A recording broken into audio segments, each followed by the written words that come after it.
Tribuners, Tribun Live Update hari ini menyajikan berita terkini Sulawesi Selatan.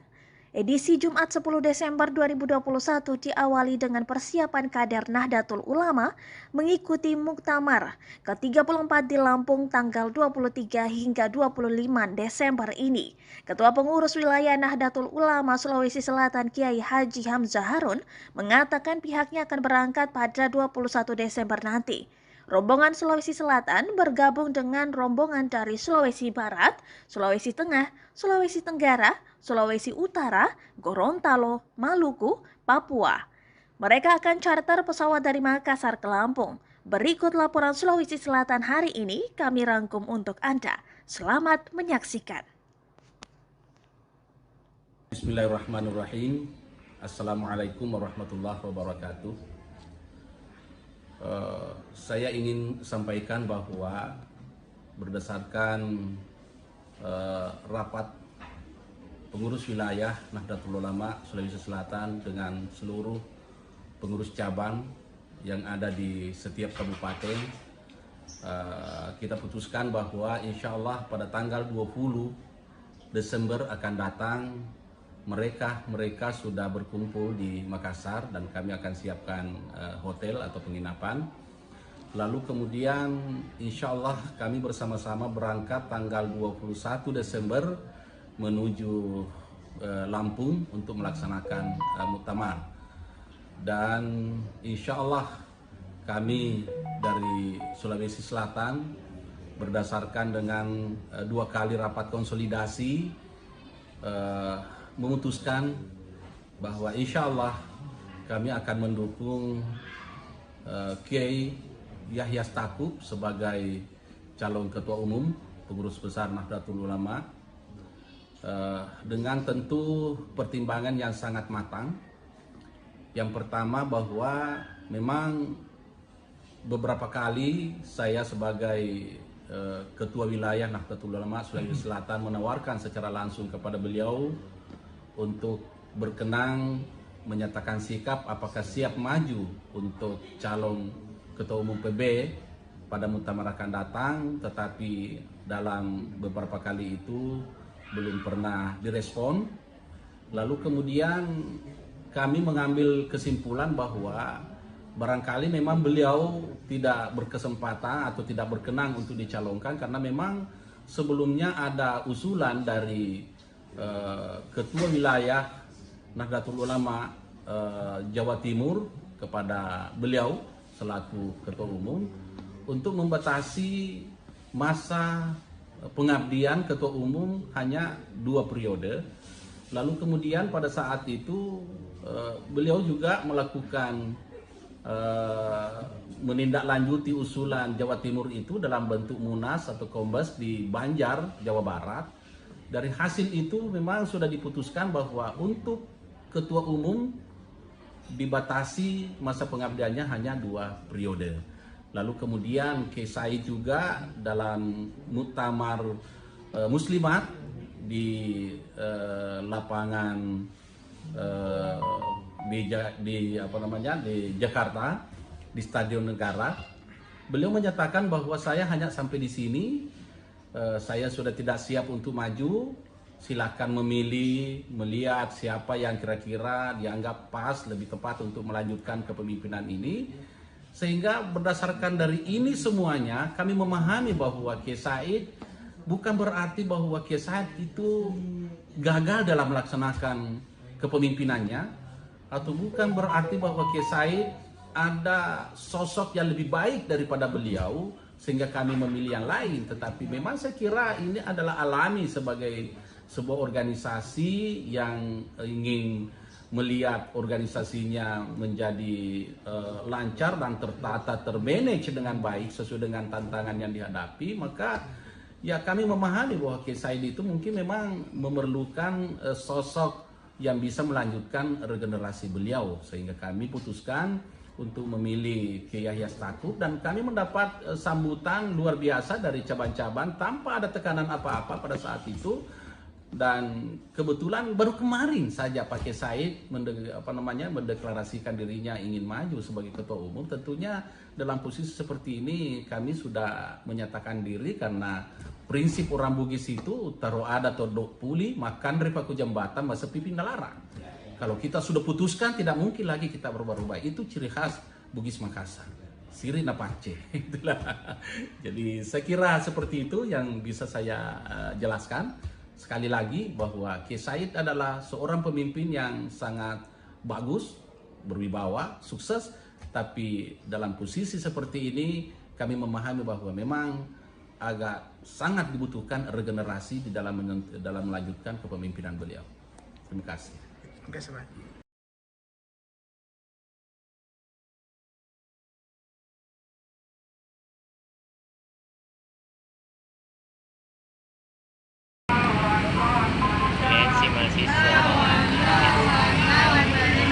Pemirsa Tribuners, saat sore hari ini kami sedang berada di Jalan Persatuan Raya, Kecamatan Sinjai Utara, Kabupaten Sinjai, Provinsi Sulawesi Selatan, atau tepatnya di depan bundaran Tugu Bambu Sinjai Bersatu. Di depan kamera Anda ini telah berlangsung aksi mahasiswa yang mengatasnamakan dirinya sebagai Aliansi Mahasiswa dan Rakyat Sinjai Amara Sinjai. Ada beberapa poin yang dituntut oleh para mahasiswa di daerah ini. Ada 7 poin yang dituntut oleh mahasiswa dari Aliansi Mahasiswa dan Rakyat Amara Sinjai. Yang pertama adalah menuntut mencabut undang-undang Cipta Kerja dan peraturan pemerintah beserta turunannya, yakni 35, 36, dan 37. Kemudian mengesahkan rancangan undang-undang PKS tanpa dipreteli. Kemudian mendukung dan menjalankan Permendikbudristek nomor 30 tahun 2021 tentang PPKS. Kemudian mewujudkan demokrasi seluas-luasnya dan adili pelaku dan menghentikan pelanggaran hak asasi manusia. Dan yang keenam, mewujudkan pendidikan gratis, demokratis, dan berevisi kerakyatan. Yang ketujuh, hentikan pemusatan hubungan kerja, pemutusan, maksud kami, hentikan pemutusan hubungan kerja PHK secara sepihak. Dan Sinjai mendesak pemerintah Sinjai untuk menertibkan tambang-tambang ilegal atau liar yang mengancam keselamatan lingkungan hidup. Nah, ini di depan masih berlangsung mahasiswa di depan ini, pemirsa. Itu adalah segala pelaku pelanggaran HAM yang ada di Indonesia, kawan-kawan. Jadi polisi, tentara dan sebagainya itu hanya menjaga kepentingan modal, menjaga kepentingan elit demi kelancaran kapitalisme di Indonesia, kawan-kawan. Jadi kita melihat misalkan undang-undang Omnibus Law itu hanya berpihak kepada kaum-kaum elit dan bagaimana menindas rakyat miskin, kawan-kawan. Jadi misalkan isu pembungkaman demokrasi yang ada di Indonesia. Aksi ini juga bertepatan dengan Hari Anti Korupsi sedunia dilakukan oleh mahasiswa. Mahasiswa ini juga mendapat pengawalan dari aparat kepolisian dari Kabupaten Sinjai. Itu belum ada yang diselesaikan, kawan-kawan. Misalkan pelanggaran HAM yang ada di Papua, genosida yang ada di Papua, itu sampai hari ini belum diselesaikan oleh negara Indonesia, kawan-kawan. Maka kami menuntut bagaimana pelanggaran HAM itu bisa diselesaikan di Indonesia. Karena untuk melihat misalkan di Indonesia lebih bagus ke depannya, maka pelanggaran HAM itu harus bagaimana diurus oleh negara Indonesia.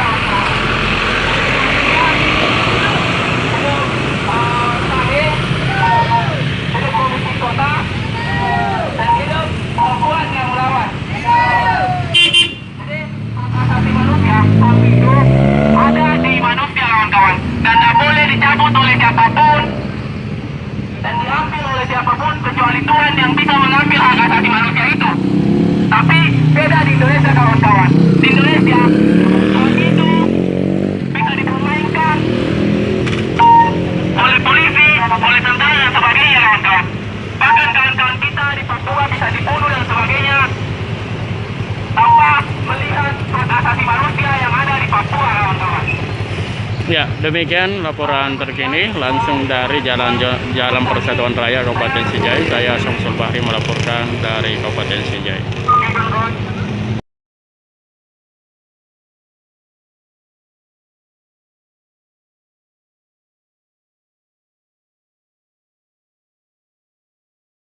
Ya, baik Tribuners, saat ini saya berada di Jalan Akses Veterani, tepatnya di pertigaan Boulevard. Itu terjadi kemacetan panjang di Jalan Akses Veterani arah Sultan Salahuddin akibat adanya unjuk rasa oleh mahasiswa asal Nusa Tenggara Timur di pertigaan jalan ini.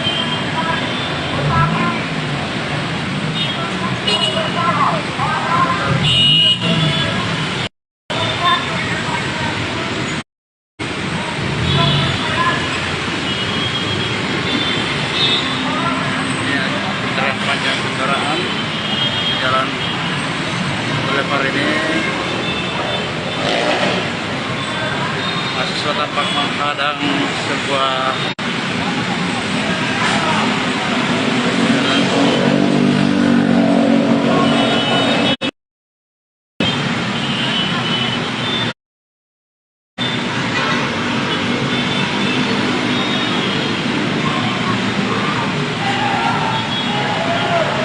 untuk pengendara yang hendak melintas di Jalan Akses Veterani, tepatnya di pertigaan Boulevard ini. Nah, seperti di kondisi saat ini di pertigaan Boulevard Akses Veterani, mahasiswa menghadang truk.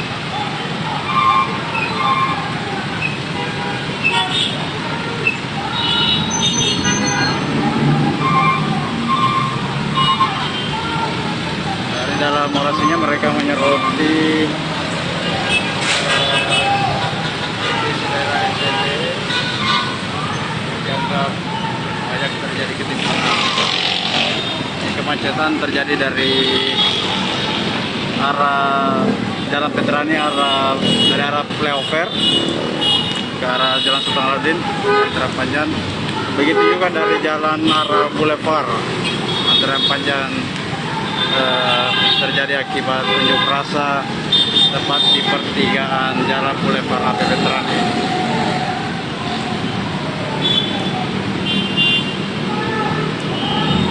Unjuk rasa dalam peringatan Hari Hak Asasi Manusia ini diperingati oleh mahasiswa asal Nusa Tenggara Timur dengan berunjuk rasa sembari menyoroti gubernur ataupun bupati mereka di Nusa Tenggara Timur, dan dianggap sampai saat ini banyak ketimpangan terjadi.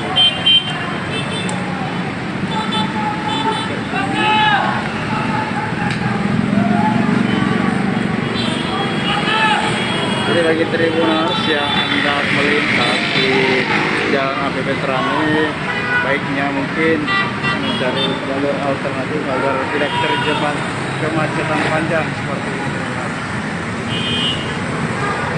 Lumayan antrean banyak kendaraan. Sejumlah aparat kepolisian berjaga mengurai kemacetan, namun antrean panjang tetap tidak terhindarkan akibat separuh badan jalan ini tertutup oleh bahan yang dibakar dan blokade jalan yang truk. Oke, Tribuners, demikian dulu info update unjuk rasa peringatan hak asasi manusia dan kondisi ruas jalan ataupun arus lalu lintas di Kota Makassar. Terima kasih, terus pantau perkembangan ataupun info terupdate di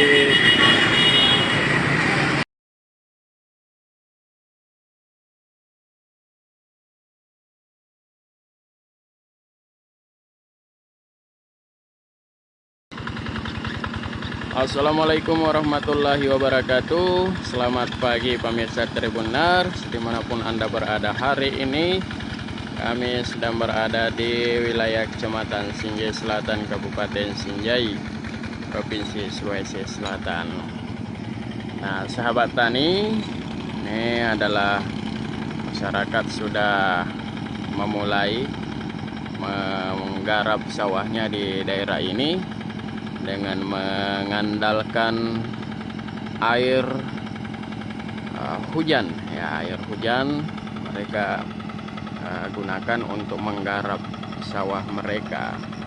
Nah, ini ada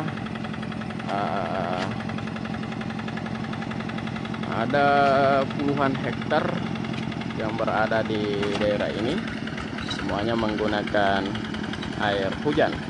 Dan bagi masyarakat di wilayah ini, wilayah Kelurahan Sangaseri dan wilayah Desa Garcing dan sejumlah desa lainnya, memanfaatkan cuaca ekstrim ini menjadi berkah, sebuah berkah, karena hujan lebat yang hampir setiap siang hingga sore dan malam hari turun, mereka memanfaatkan untuk menggarap sawah mereka agar bisa bercocok tanam. Karena wilayah Kabupaten Sinjai saat ini masih cukup minim bendungan atau irigasi yang mampu mengairi areal persawahan masyarakat di wilayah Kecamatan Sinjai Selatan dan sejumlah kecamatan lainnya.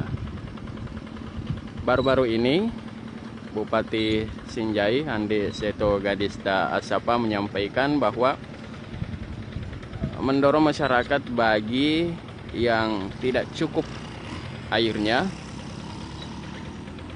untuk menanam palawija. Jadi mereka petani diharapkan untuk bisa menanam tanaman palawija, kacang-kacangan, agar sawah mereka bisa tetap produktif meskipun air yang cukup terbatas, pemirsa. Nah, di daerah ini masih banyak sawah-sawah yang kemudian tidak bisa digarap karena menunggu air hujan lebat begitu. Ini adalah petani milenial yang berusaha menggarap sawahnya dengan memburu waktu, sehingga di awal musim hujan ini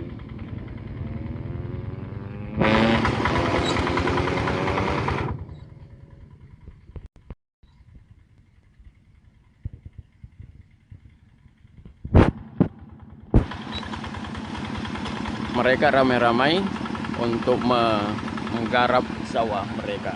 Nah, seperti ini semuanya sawah tak ada hujan. Jadi kalau tidak hujan 10 hingga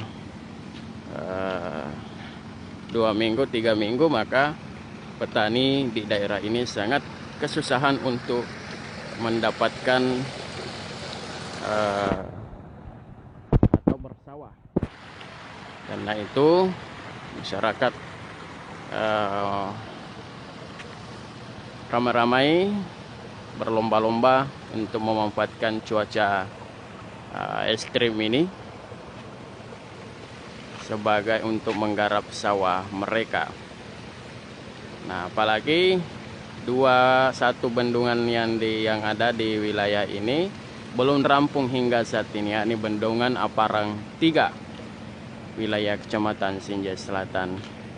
Wilayah Bendungan Aparang 3 ini sudah menghabiskan sekitar 20 miliar rupiah, namun belum hingga saat ini belum juga rampung. Nah, itu pembangunan bendungan tersebut menggunakan anggaran pendapatan belanja daerah provinsi dibangun sejak tahun 2018 hingga 2021 ini belum juga rampung pemirsa, sehingga petani masih sangat kesusahan. Belum dipastikan kapan akan rampung karena hingga saat ini terhenti pembangunannya, dan petani di wilayah ini mengharapkan agar pihak pemerintah kabupaten dan pihak pemerintah provinsi serius menangani atau menyelesaikan pembangunan irigasi bendungan tersebut agar petani di wilayah ini tidak lagi mengharapkan atau tidak bergantung pada alam atau hujan, karena jika itu berfungsi dengan baik maka para petani di wilayah ini tidak lagi bergantung pada hujan lebat. Nah, ini berkahnya hujan ekstrim yang setiap sore masyarakat bisa menadah hujan di sawah masing-masing, lalu mereka gunakan untuk membajak sawah mereka dengan baik dan bisa bercocok tanam, bisa bertanam kembali. Saya reporter Tribun Timur langsung dari Gercing, Kecamatan Sinjai Selatan, Kabupaten Sinjai, Provinsi Sulawesi Selatan. Nantikan update terkini, informasi pertanian, kendala-kendala pertanian yang dihadapi masyarakat dari Bumi Panrita kita Sinjai. Saya Syamsul Bahri melaporkan.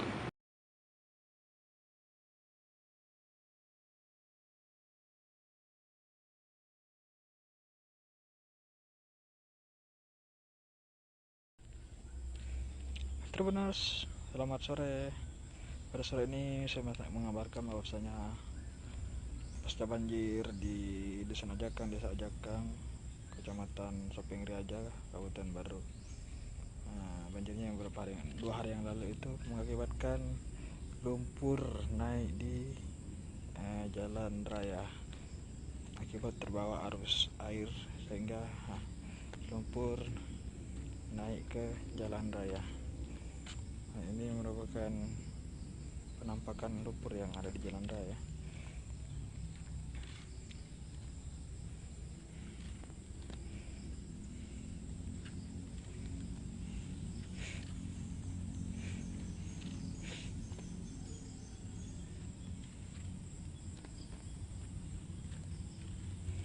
Pada saat banjir 2 hari yang lalu, di titik ini kedalaman air mencapai setinggi pertengahan paha dewasa. Jadi kedalaman airnya di sini pada saat hujan deras selama 3 hari beberapa waktu yang lalu mengakibatkan genangan air cukup tinggi ya. Sehingga lumpur di sini terbawa arus air.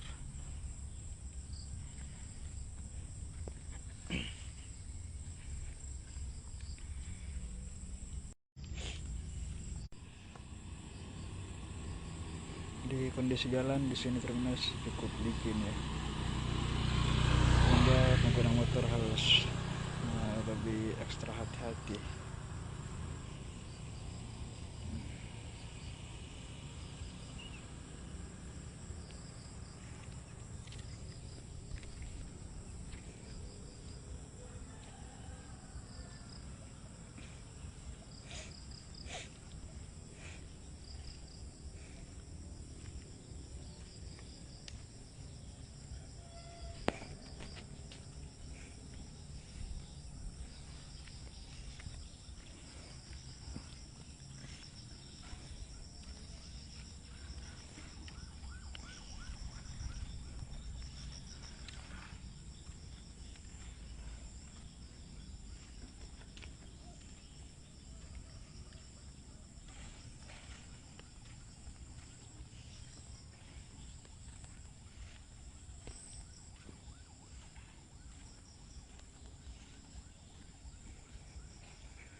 Kalau di titik ini Tribuners, kedalaman lumpurnya mencapai 3-4 cm. Jadi di titik ini lumpur cukup tebal yang terbawa arus.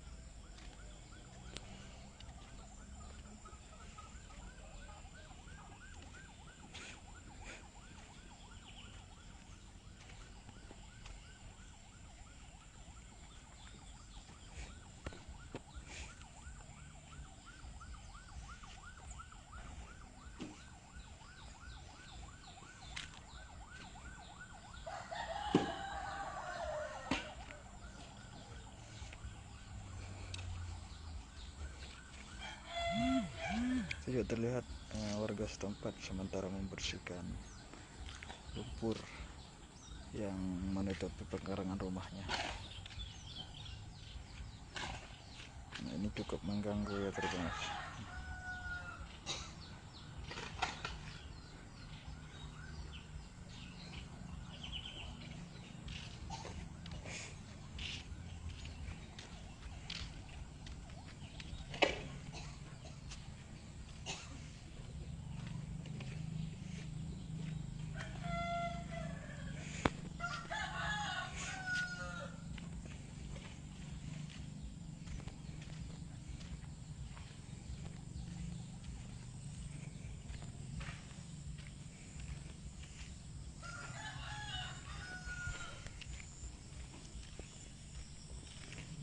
Oke, sekian dari saya Tribuners.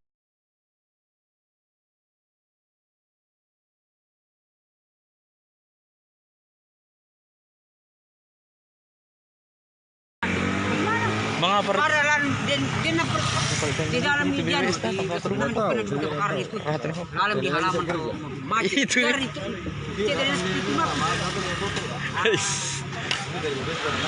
Bebes dari Pempengan. Yang tadi. Yo tinggal lepang.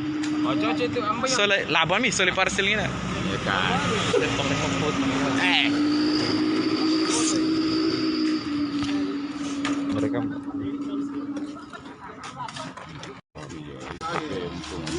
segitu ya. itu koloni air kalau hujan dari atas.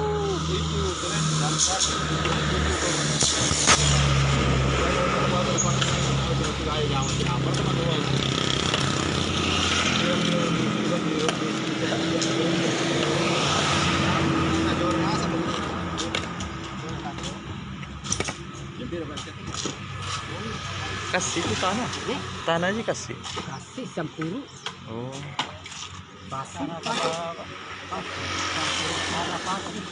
Ini saya cerita. Tanya orang ke zaman Nabi tanya orang ke zaman Bina Marga kemarin. Sebenarnya marga ini. Iya sih karena drainase kan. Iya drainase itu. Karena drainase jalan poros ini. Sehat manusia tidak Ya ke jalan-jalan ini kota di baru. Dia di Takalasi, pas Pertamina Takalasi. Kemarin sore mobil singgah, mobil trek. Ya dipimpin langsung oleh Kepala Dinas Lingkungan Hidup Nrekang Mursalim dan juga Satpol PP Nrekang. Sekretaris Del Nrekang dalam Pembersih ini bertujuan untuk banjir yang kerap terjadi di depan kantor Bupati Nrekang saat hujan deras tiba.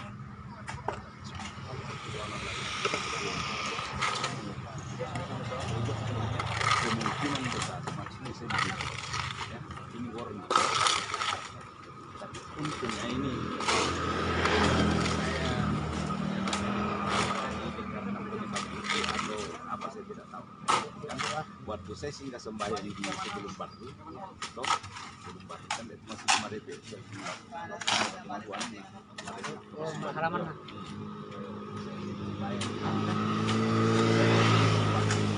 Ada anak-anak dari motor mau menyeberang ke seberang, jalur dua kan jalur dua, jadi saya tuntun. Batunya kita letak. Asbab.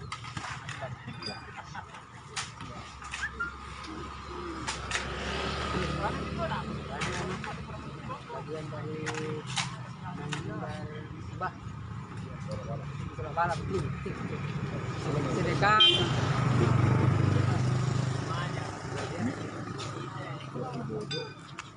Kiri kalau apa terjadi itu ya?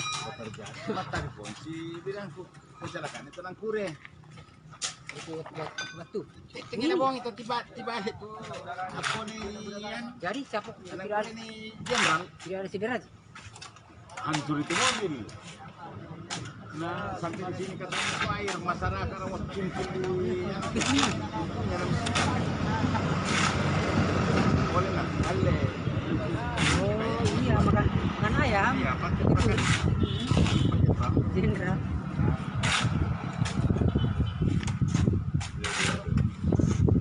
angin abang sampai di Tempira.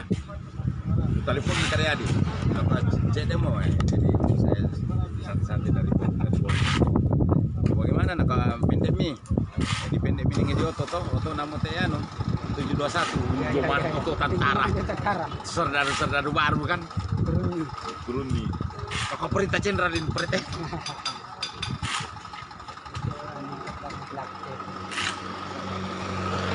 Sama pimpinan jadi Bayangkan, Teno tuh melom besok, kan? Saya pas turun, dia tahan tentara. Dia bilang tidak bisa pak, saya bilang tidak, saya punya kemanakan nih, kecelakaan ini. Nanti mau ujungi jadi tika. Kenapa mana? Kemana? Pol depan nanti. Nah, dia nonton apa tadi? Pol mau tahu mana kan sampai sabun KBRI itu macet. Detan memang tidak bisa lewat.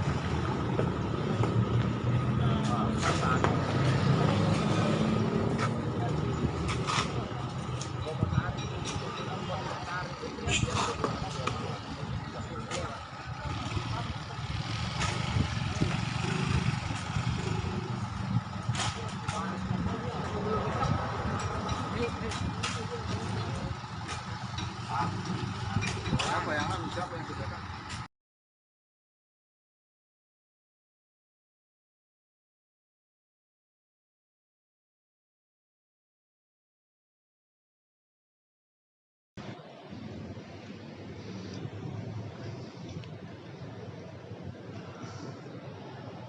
Halo, selamat siang Tribuners.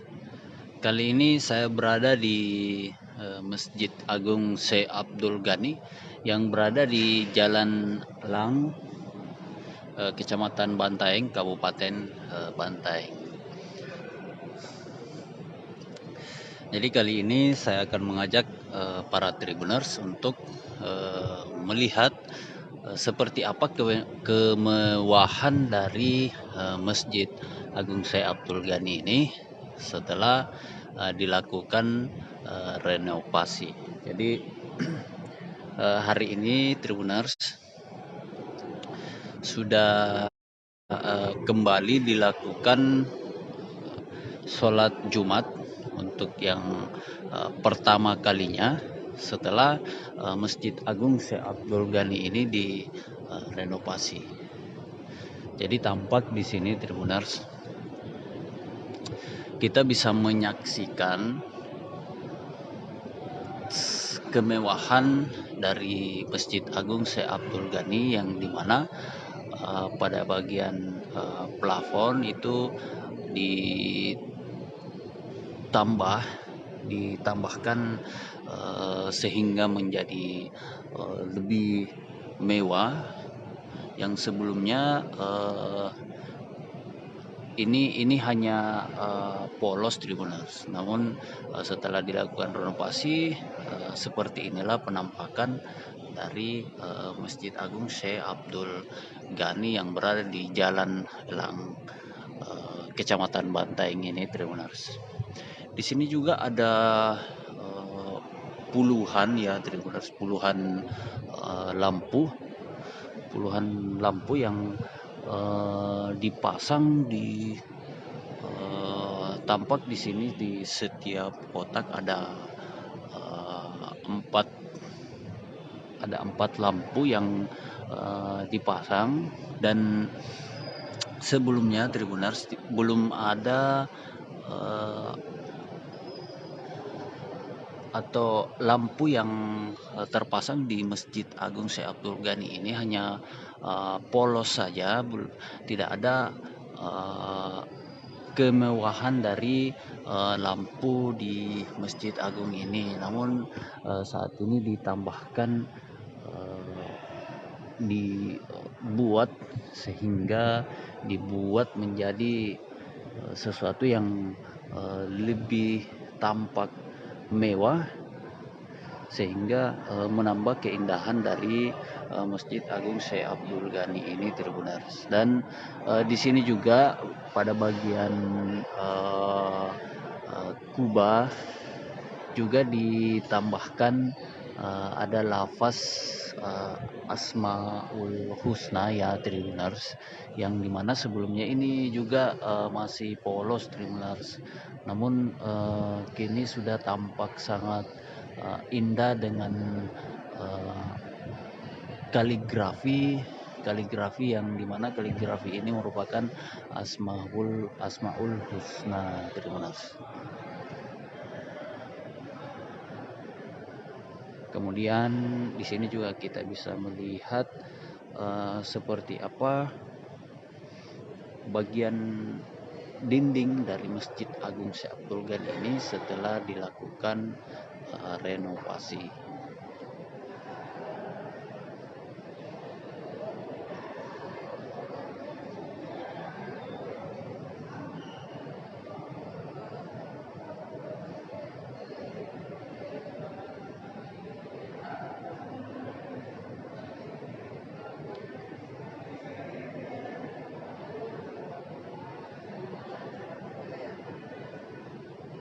Jadi sebelumnya Masjid Agung Syekh Abdul Ghani ini sempat beberapa pekan tidak dilakukan sholat Jumat berjamaah karena sedang dilakukan renovasi. Namun untuk pelaksanaan sholat 5 waktu itu tetap dilaksanakan di masjid ini, meskipun pelaksanaan sholat 5 waktu itu dilaksanakan di bagian pelataran Masjid Syekh Abdul Ghani, karena di bagian dalam itu tidak bisa ditempati sholat karena ada beberapa tiang atau ada banyak barang atau alat yang digunakan untuk dilakukan renovasi, Tribuners. Jadi disampaikan juga bahwa Masjid Agung Syekh Abdul Ghani ini menjadi salah satu masjid terbesar di Kabupaten Bantaeng, dan masjid ini menjadi tempat yang sangat ramai dikunjungi oleh para jemaah ketika pelaksanaan sholat Jumat. Jadi jamaah yang datang di masjid ini tidak hanya dari jemaah lokal, namun banyak jamaah dari luar Kabupaten Bantaeng yang juga sengaja datang ke Masjid Agung Syekh Abdul Ghani ini untuk melaksanakan sholat Jumat, Tribuners. Apalagi saat ini Masjid Agung Syekh Abdul Ghani ini sudah sangat-sangat tampak mewah, Tribuners, tampak sangat cantik, sehingga para jamaah sangat-sangat antusias untuk melaksanakan sholat Jumat di Masjid Agung Syekh Abdul Ghani ini, Tribuners. Dan ini juga Masjid Agung Syekh Abdul Ghani ini diketahui milik dari pemerintah Kabupaten Bantaeng, dan masjid ini menjadi salah satu bangunan yang menjadi ikon dari Kabupaten Bantaeng.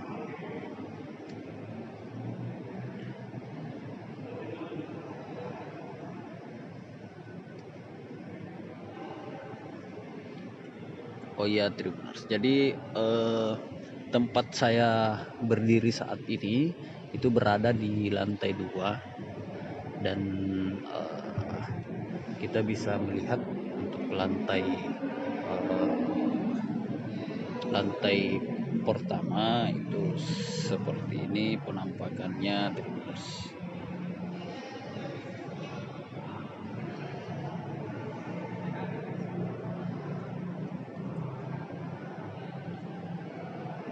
Jadi untuk Masjid Agung Syekh Abdul Ghani ini tidak dilengkapi dengan alat pendingin atau AC, namun kondisi di saat kita melaksanakan sholat di Masjid Agung Syekh Abdul Ghani ini kita tidak merasakan panas karena di Masjid Syekh Abdul Ghani ini memang dirancang terbuka, agak terbuka atau tidak tertutup untuk memang dirancang untuk tidak menggunakan alat pendingin atau AC, sehingga pada bagian dinding kita bisa lihat ada begitu banyak atau ada begitu sangat luas ruang yang terbuka di sini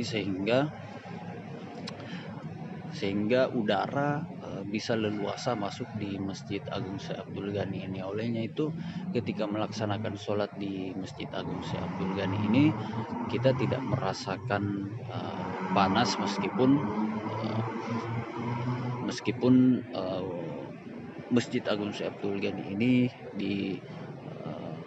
dipadati oleh para jemaah ketika melaksanakan sholat, utamanya pada hari Jumat untuk melaksanakan sholat Jumat.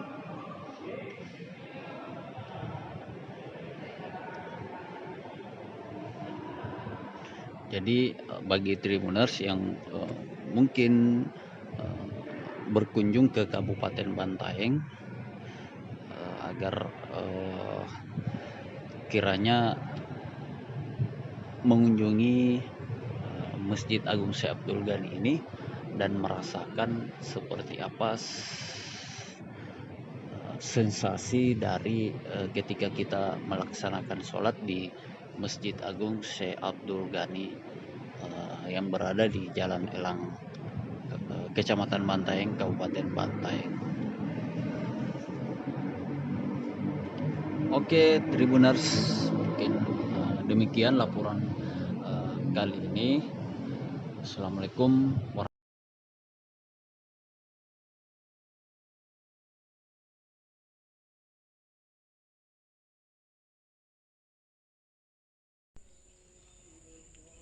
Hai Tribuners, pada sore ini diinformasikan bahwasanya kondisi jembatan gantung di Sungai Kelurahan Kiru-Kiru ini mengalami kerusakan yang diakibatkan tingginya air sungai pada saat hujan intens beberapa waktu lalu. Jadi kondisi jembatan gantung yang terbuat dari kayu ulin atau kayu sepuh ini alami kerusakan parah sehingga tidak lagi bisa dilalui oleh warga untuk menyeberangi sungai ini dari Kiru-Kiru sebelah ke Kiru-Kiru sebelah. Ini kondisi kerusakannya lepas atau patah terbawa arus sungai.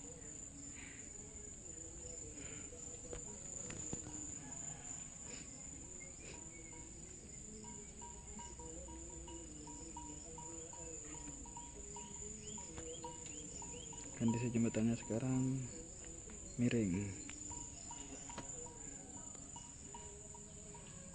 atau terbalik.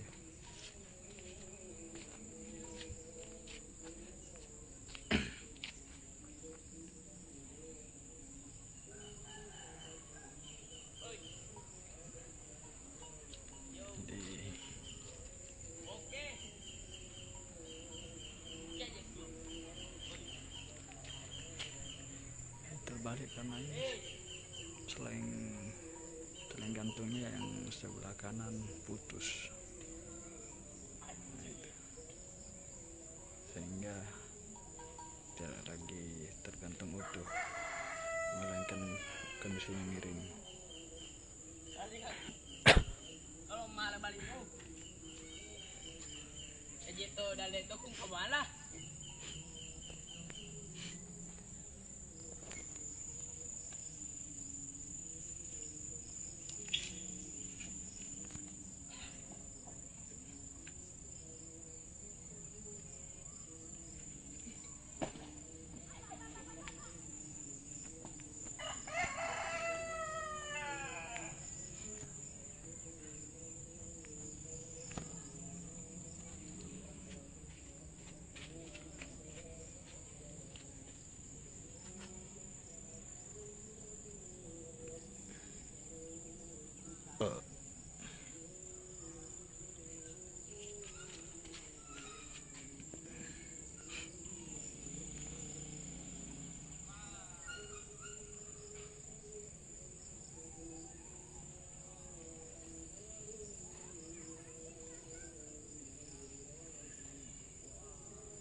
Selamat datang Pak Kapolres baru. Selamat datang di kota yang kasus korupsinya sudah seperti gunung es, seperti gunung api, tidak selesai sampai hari ini. Selamat datang Pak Kapolres di kota yang menerima piagam penghargaan peduli anak dan perempuan, tapi faktanya kasus-kasus kekerasan seksual dan pelecehan seksual tidak selesai, bahkan dianggap suka sama suka. Pernah nggak teman-teman tahu bahwa kos terduga pelaku hanya 350 meter jaraknya dari kampus? Pernah nggak teman-teman mencari tahu berapa jarak kampus ke hotel? Itu kurang lebih 4.500 meter. Pernah nggak teman-teman cari tahu kebiasaan mahasiswa teknik sipil untuk mengerjakan tugas tidak sendiri tapi berkelompok? Lalu kenapa terduga pelaku justru mencari hotel untuk mengerjakan tugasnya? Pernah tidak kemudian teman-teman bertanya tanggal berapa terduga pelaku mulai masuk di kamar hotel, lalu tanggal berapa peristiwa ini terjadi? Teman-teman, tanggal 29 terduga pelaku sudah mulai menyewa kamar hotel sesudah maghrib. Pernah nggak? Pernah nggak teman-teman cari tahu berapa jarak di tempat adik kita yang diperkosa ke pintu keluar? Mereka bersoal, kenapa kok tidak lari keluar waktu pelaku masuk di kamar? Pernah nggak mereka bilang bahwa belum sampai di pintu, baru sampai di ujung tempat tidur, pelaku sudah bisa keluar dari kamar mandi? Tidak ada yang pernah bertanya seperti itu. Pernah nggak kita bertanya, kenapa CCTV jauh yang digunakan oleh penyidik Polres Palopo sementara di atas kamar 118 ada CCTV? Ada apa ini? Sekali lagi saya sepakat yang dikatakan oleh Mbak Nana, membuka kasus misterius harus dengan data. Kenapa kemudian penyidik Polres Palopo mengenapikan saksi lain, menganggap keterangan saksi tidak bersesuaian, padahal saksi sudah menjelaskan bahwa ketika menemui korban matanya bengkak, mukanya pucat ketakutan. Lalu itu bukankah itu tanda-tanda bahwa korban sudah menangis? Kenapa harus mempertanyakan lagi? Lalu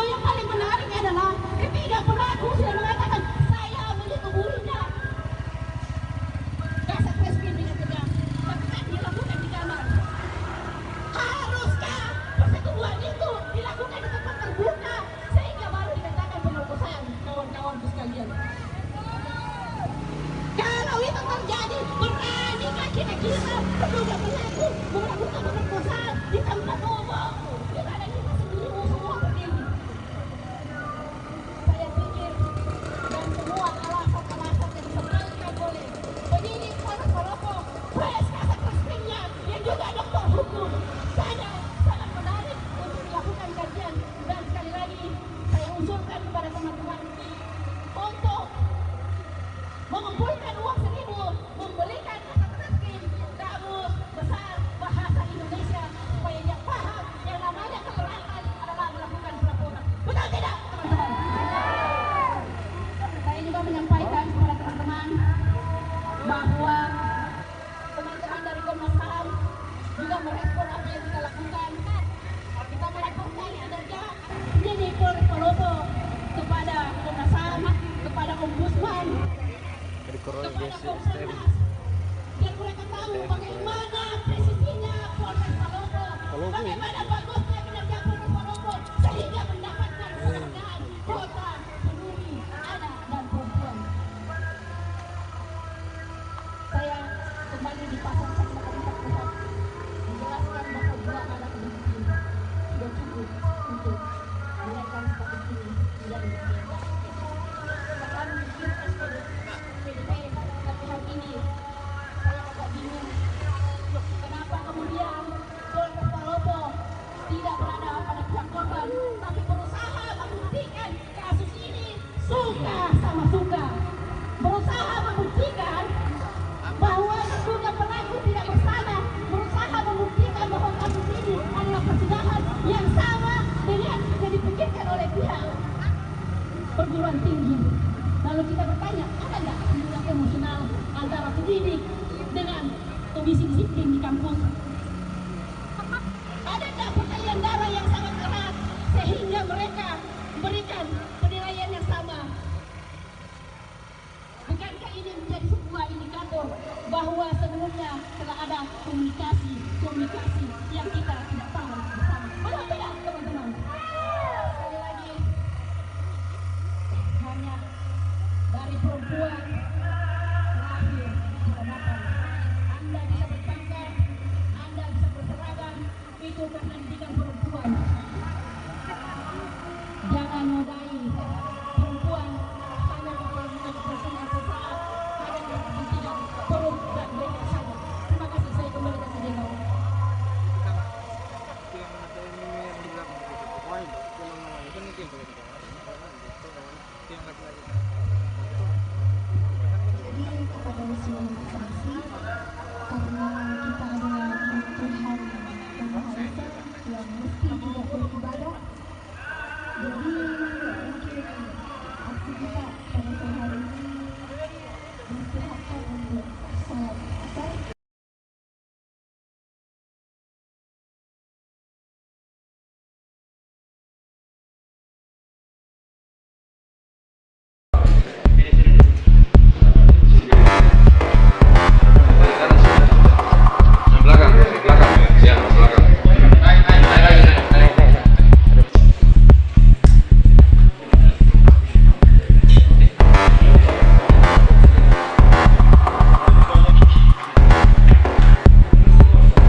Reserse Umum Polda, juga dibantu dari anggota Interpolda. Ya, jadi kami membentuk ada dua tim yang kemudian segera melakukan langkah-langkah penyelidikan dan kemudian saat ini mengarah kepada penyidikan. Jadi tadi saya sampaikan ada tiga TKP tadi. Kemudian pada kesempatan ini saya akan sampaikan satu persatu gitu ya, kejadian yang ada. Jadi 3 TKP ini merupakan rangkaian dari awalnya merupakan satu permasalahan, yaitu antara ya bisa dikatakan sesama mahasiswa di Makassar ini.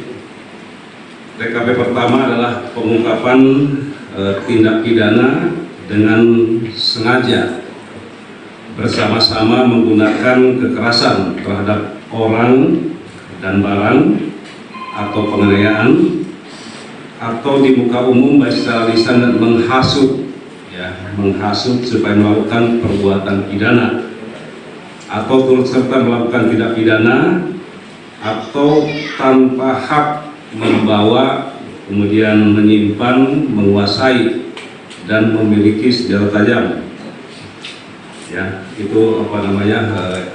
Kemudian waktu dan tempat kejadian yaitu pada hari Jumat tanggal 26 November 2021 sekitar pukul 21.15, yaitu bertempat di Jalan Perintis Kemerdekaan, kampus Universitas Islam Makassar, tepatnya di gedung sekretariat BEM Fakultas Pertanian. Kemudian korban atas nama Arham, ya, Arham ini merupakan ketua BEM Fakultas Pertanian, mahasiswa UIM. Yang bersangkutan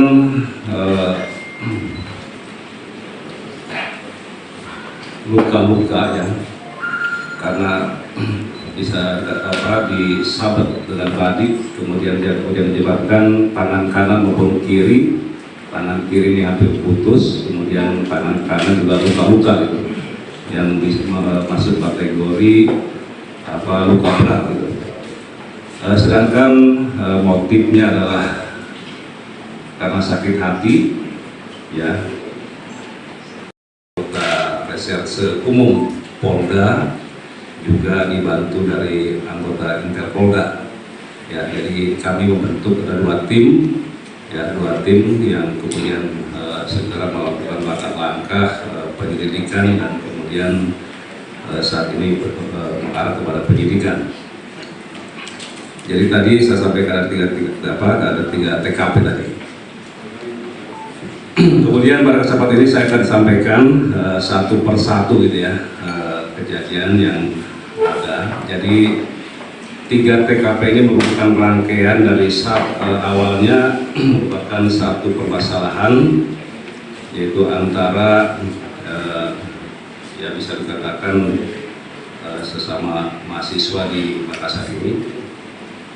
TKP pertama adalah pengungkapan tindak pidana dengan sengaja bersama-sama menggunakan kekerasan terhadap orang dan barang atau penganiayaan atau di muka umum baik secara lisan dan menghasut supaya melakukan perbuatan pidana atau turut serta melakukan tindak pidana atau tanpa hak membawa, kemudian menyimpan, menguasai dan memiliki senjata tajam. Ya, itu apa namanya?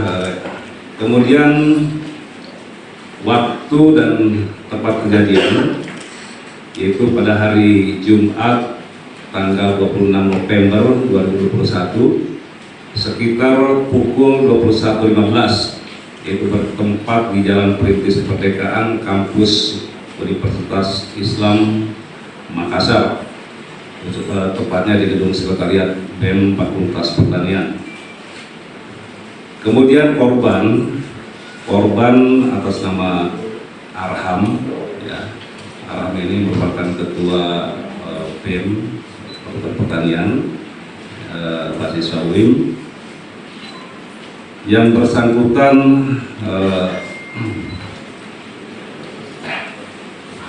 luka-luka ya, karena bisa disabet dengan badik, kemudian menyebabkan tangan kanan maupun kiri, tangan kiri ini hampir putus, kemudian tangan kanan juga luka-luka gitu, yang masuk kategori luka berat gitu.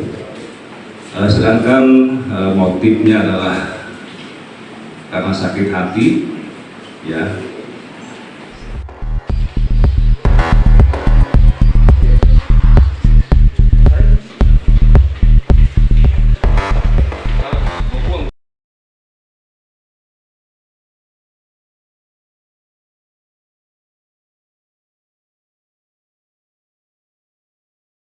Video Polantas 1 ini viral. Saat sedang live melaporkan kondisi arus lalu lintas di wilayahnya, tiba-tiba dikagetkan ratusan tabung gas berhamburan dari truk berlogo Pertamina. Namanya Aibda Suryadi, Bintara Satlantas Polres Sidrap. Assalamualaikum dan selamat siang. Kami dari Satuan Lalu Lintas Polres Sidrap melaporkan situasi arus lalu lintas Jalan Poros Sidrap Pare menuju Makassar pada hari Selasa tanggal 7 tahun 2021 pukul 11.30 dapat kita lihat bahwa situasi arus lalu lintas agak lambat dan dihimbau kepada seluruh pengendara atau pengguna jalan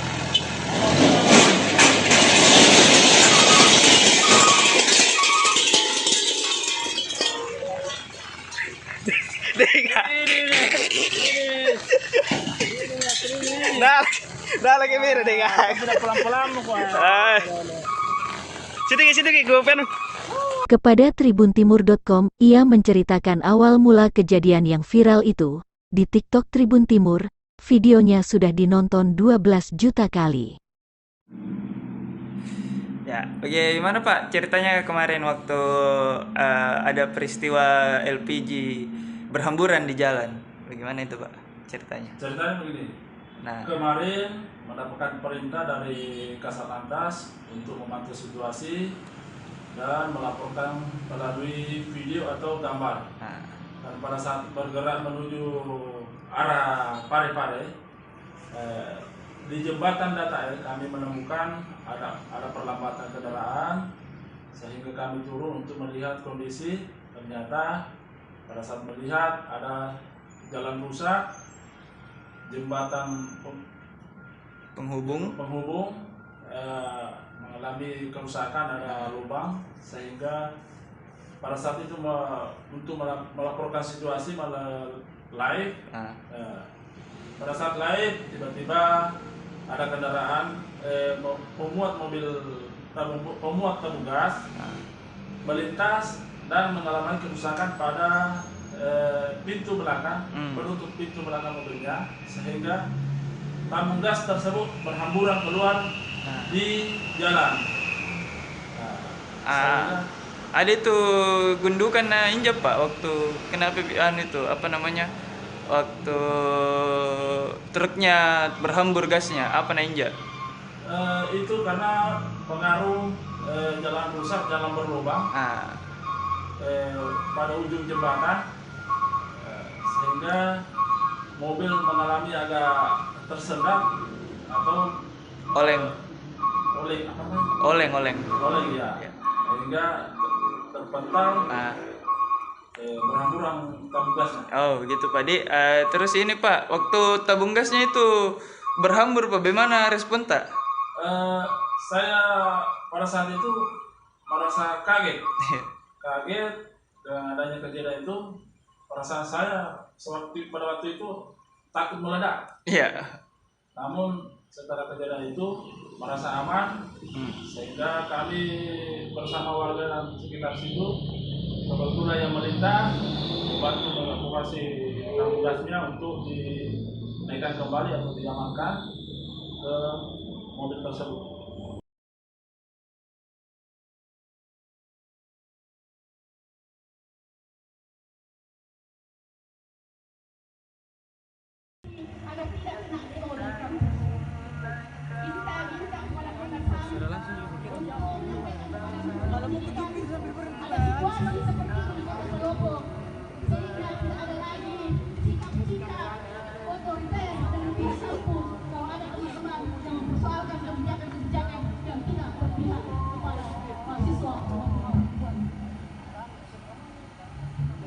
Selamat datang Pak Kapolres baru.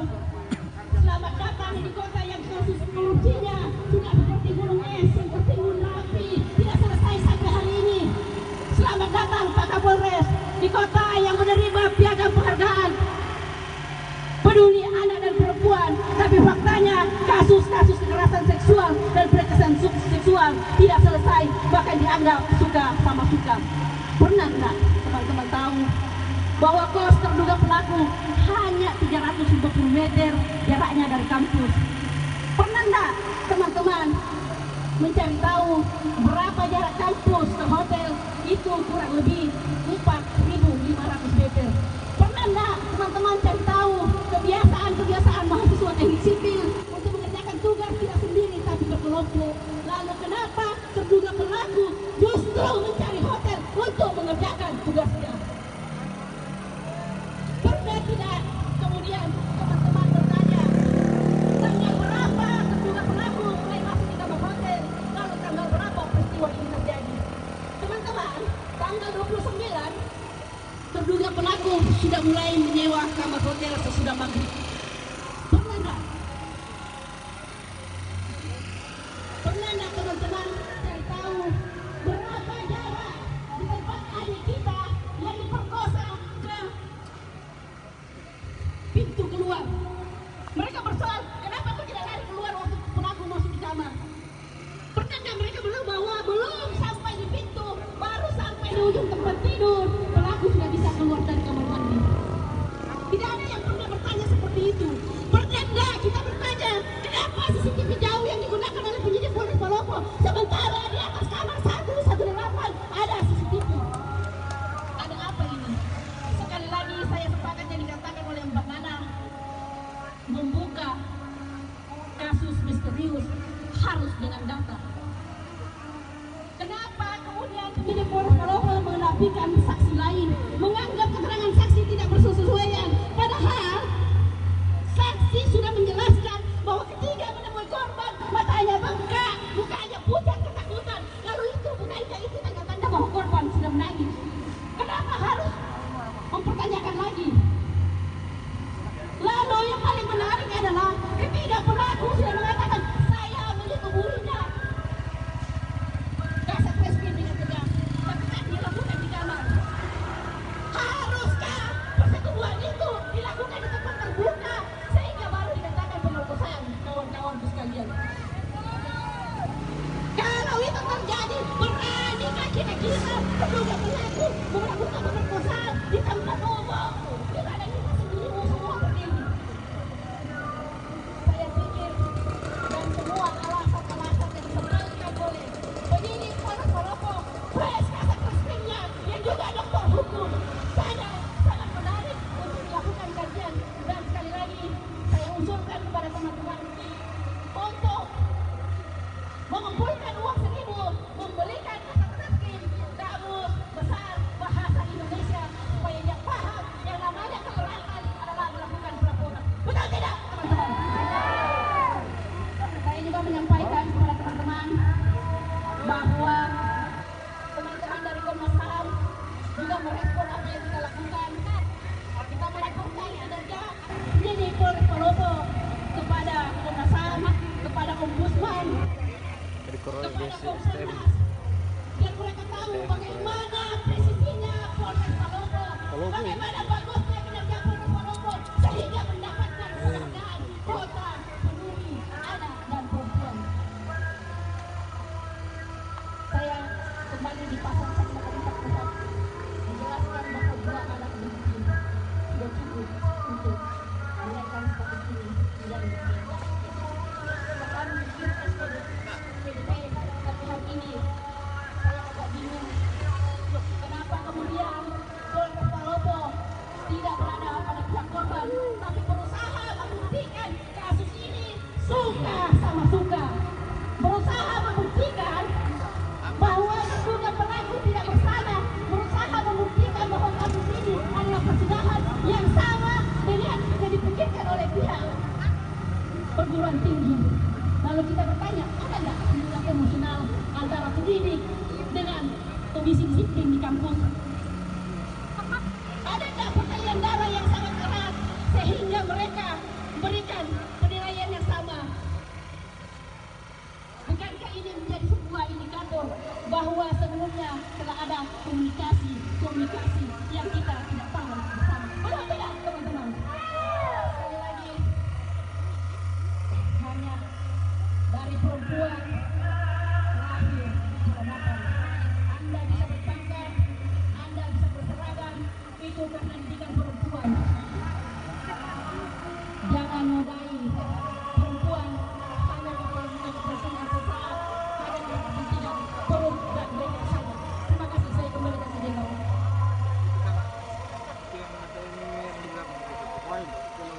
kepada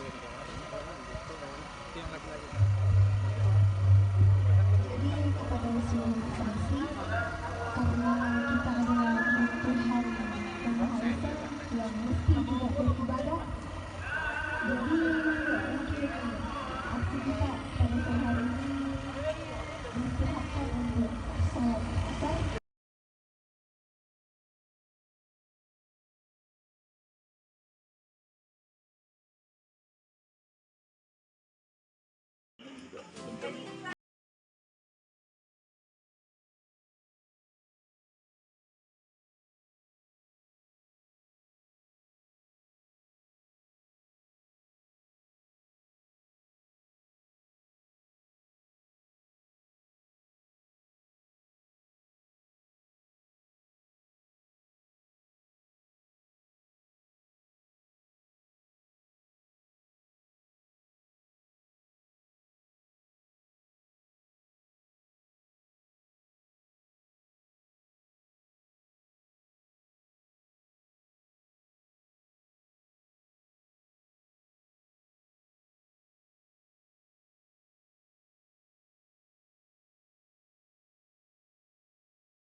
Terkait kegiatan KKN ini dengan melibatkan lintas sektor ya, dengan melibatkan juga beberapa OPD, diharapkan mereka membentuk struktur organisasi. Jadi bukan cuma dinas kesehatan saja, tetapi semua peran itu semua OPD itu berperan ke dalamnya, dan mereka semua sudah tahu bahwa apa yang mereka butuhkan dan apa yang harus mereka kerjakan di KKN ini. Jadi ketika ada kasus COVID-19 ini ataupun juga kasus-kasus virus yang lainnya yang mungkin akan terjadi ke depannya, itu mereka sudah tahu.